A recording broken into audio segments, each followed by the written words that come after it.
La situation à laquelle nous sommes confrontés est difficile à croire au pays des droits de l'homme. Imaginez un peu des établissements d'accueil médico-éducatifs qui fonctionnent sans aucun cadre légal pour leur unité scolaire d'enseignement adaptée. Ça paraît fou, non? Eh bien, c'est exactement ce qui se passe dans de très nombreuses unités d'enseignement, UE, au sein des instituts médico-sociaux, ESSMS, IME, en France.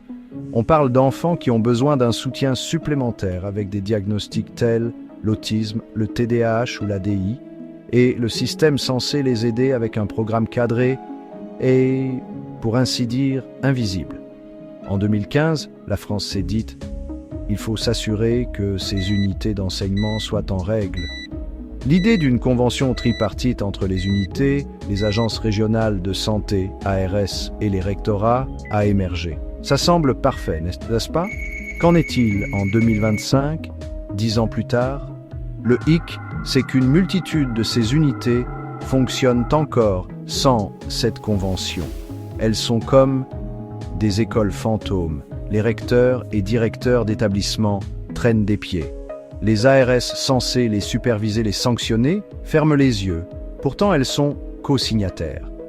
Ces unités scolaires, elles existent tout de même, mais légalement, pas vraiment. Vous vous demandez peut-être, où est le problème? Ils enseignent aux enfants, après tout, non?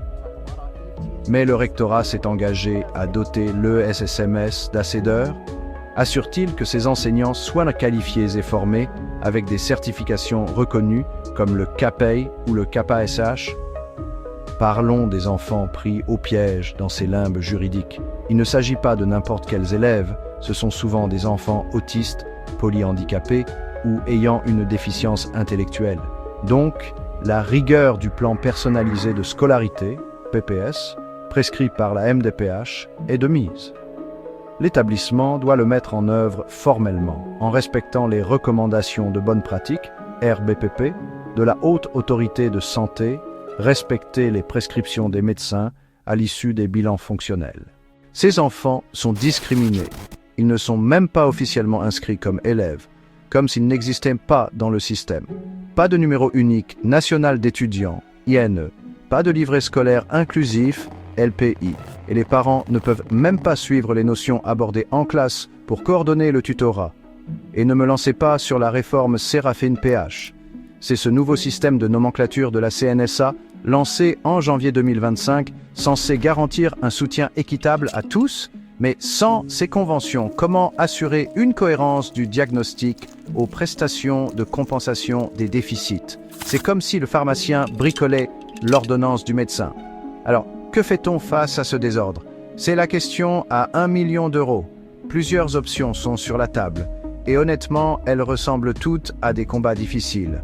La dernière option est une action coordonnée de plusieurs ministères.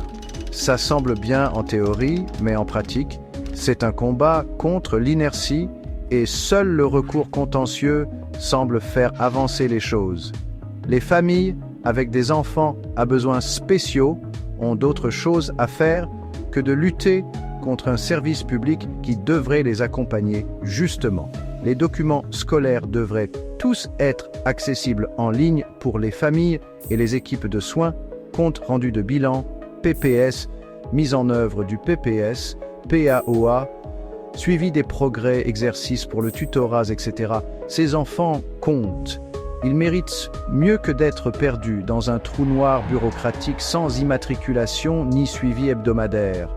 Alors que vous soyez parent, enseignant ou simplement quelqu'un qui se soucie de l'éducation, il est temps de faire du bruit. Parce que les élèves invisibles méritent d'être vus, entendus et surtout éduqués chacun à leur rythme et avec les adaptations nécessaires par de vrais personnels qualifiés. Faisons en sorte que cela se produise. Toutes les UE auront une convention signée à la rentrée, tous les enfants auront leur numéro d'INE et leur livret LPI.